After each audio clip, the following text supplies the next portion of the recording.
Reporter big election breaking. അമ്പലപ്പുഴയിൽ നിന്ന് സ്വതന്ത്ര സ്ഥാനാർത്ഥിയായി മത്സരിക്കാൻ ഒരുങ്ങി ജി സുധാകരൻ.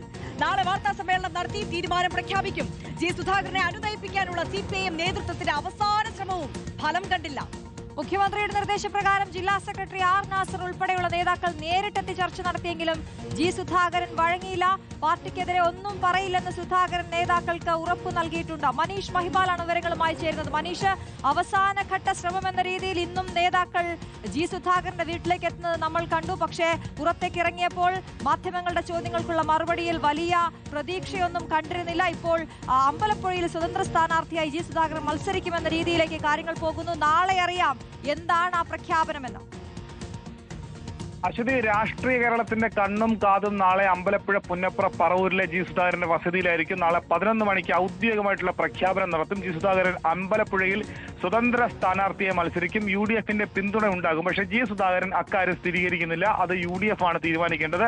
അത്തരം കാര്യങ്ങളൊന്നും താൻ വ്യക്തമാക്കുകയില്ല എന്നാണ് ജി സുധാകരൻ ഈ നിമിഷത്തിൽ പങ്കുവയ്ക്കുന്നത്. പക്ഷേ നിലവിൽ ഇന്ന് ജില്ലാ സെക്രട്ടേറിയറ്റ് അംഗങ്ങളും ആലപ്പുഴയിലെ CPMന്റെ ജില്ലാ സെക്രട്ടറി ആർ നാസർ അടക്കമുള്ള നേതാക്കൾ അദ്ദേഹത്തിന്റെ വീട്ടിലെത്തി 20 മിനിറ്റ് കൂടിക്കാഴ്ച നടത്തി. അദ്ദേഹത്തിന്റെ പാർട്ടി മെമ്പർഷിപ്പ് പുതുക്കണമെന്ന ആവശ്യം മുന്നോട്ട് വെച്ചു. ഒപ്പം തന്നെ അമ്പലപ്പുഴയിൽ മത്സരിക്കരുത്, പാർട്ടിയുമായി അകൽച്ച പാടില്ല, പാർട്ടി മെമ്പർഷിപ്പ് തുടരണമെന്നും നാളത്തെ വാർത്താ സമ്മേളനം ഒഴിവാക്കണമെന്നും ആവശ്യപ്പെട്ടു. പക്ഷേ ഇതിലൊന്നും അദ്ദേഹം തയ്യാറായില്ല. പക്ഷേ പാർട്ടി നേതാക്കൾക്കെതിരെ, പാർട്ടിക്കെതിരെ ഒന്നും പറയില്ല, ഒന്നും പറയരുത് എന്നുള്ള അഭ്യർത്ഥന അദ്ദേഹം മാനിച്ച് നാളെ പാർട്ടി നേതാക്കൾക്കെതിരെ ഒന്നും പറയില്ല എന്നാണ് നിലവിൽ അദ്ദേഹവുമായി ബന്ധപ്പെട്ട വൃത്തങ്ങൾ നമ്മളെ അറിയിക്കുന്നത്. പക്ഷേ ജി സുധാകരൻ നാളെ രാഷ്ട്രീയ നിലപാട് വ്യക്തമാക്കുമ്പോൾ ജി സുധാകരനൊപ്പം പാർട്ടിയിൽ നിന്നും ഒരാൾ പോലും കൊഴിഞ്ഞു പോകാൻ പാടില്ല എന്ന കർശന നിർദ്ദേശം സംസ്ഥാന നേതൃത്വത്തിന്റെ ഭാഗമായിട്ടുണ്ട്. അതുകൊണ്ട് തന്നെ ഇന്ന് ജില്ലാ ജനറൽ ബോഡി യോഗവും ജില്ലാ സെക്രട്ടേറിയറ്റ് യോഗവും ചേർന്നു.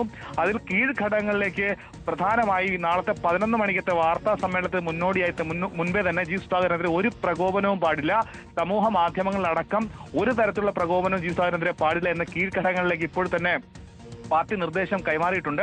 അതിനുശേഷം എന്ത് നിലപാടെടുക്കണം, ജി സുധാകരന്റെ രാഷ്ട്രീയ നിലപാട്, ഒപ്പം തന്നെ ഈ സ്ഥാനാർത്ഥിത്വം സംബന്ധിച്ചുള്ള കാര്യങ്ങൾ ജി സുധാകരൻ ഔദ്യോഗികമായി പ്രഖ്യാപിച്ച ശേഷമായിരിക്കും പാർട്ടി തീരുമാനം കൈക്കൊള്ളുക. നിലവിൽ ഇന്ന് അടിയന്തര ജില്ലാ സെക്രട്ടേറിയറ്റ് യോഗം ചേരുന്നതിനിടയിലായിരുന്നു മുഖ്യമന്ത്രിയുടെ ഇടപെടൽ.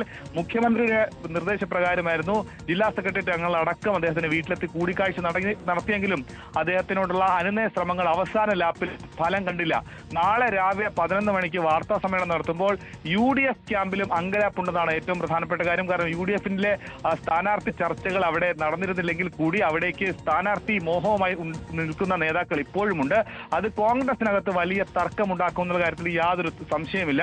അപ്പോൾ എങ്ങനെ കോൺഗ്രസ് സ്ഥാനാർത്ഥി അമ്പലപ്പുഴയിൽ ഉണ്ടാകുമോ, UDFന്റെ അതായത് UDF സ്വതന്ത്രനായി ജി സുധാകരൻ മത്സരിക്കുമെന്നത് കൂടി ഏറ്റവും പ്രധാനപ്പെട്ട കാര്യമാണ്. ജി സുധാകരൻ എത്തുന്നതോടെ UDFലെ ജാതി സമവാക്യങ്ങളടക്കം വലിയ മാറ്റം, അതായത് മാറി മറിക്കേണ്ടി വരും എന്നാണ് ഏറ്റവും പ്രധാനപ്പെട്ട കാര്യം. അങ്ങനെ ഉള്ള ഒരുപാട് വിഷയങ്ങൾ ജി സുധാകരന്റെ സ്ഥാനാർത്ഥിത്വത്തിലുണ്ട്. എന്താണെങ്കിലും സംസ്ഥാനത്തെ നിയമസഭാ തെരഞ്ഞെടുപ്പിലെ ഏറ്റവും ശ്രദ്ധേയമായ മണ്ഡലം അമ്പലപ്പുഴയായി മാറുകയാണ്. നാളെ രാവിലെ 11 അദ്ദേഹം നിലപാട് വ്യക്തമാക്കുമ്പോൾ എന്തൊക്കെ കൂടുതൽ കാര്യങ്ങൾ കൂടി വ്യക്തമാക്കാനുണ്ട് എന്നതാണ് ഏറ്റവും പ്രധാനപ്പെട്ട കാര്യം. ശരി, മുതിർന്ന CPIM നേതാവ് ജി സുധാകരൻ നാളെ എന്തു പറയും? രാഷ്ട്രീയ കേരളം ഉറ്റുനോക്കുകയാണ്. മനീഷ് മഹിപാലാണ് വിവരങ്ങൾ നൽകിയത്.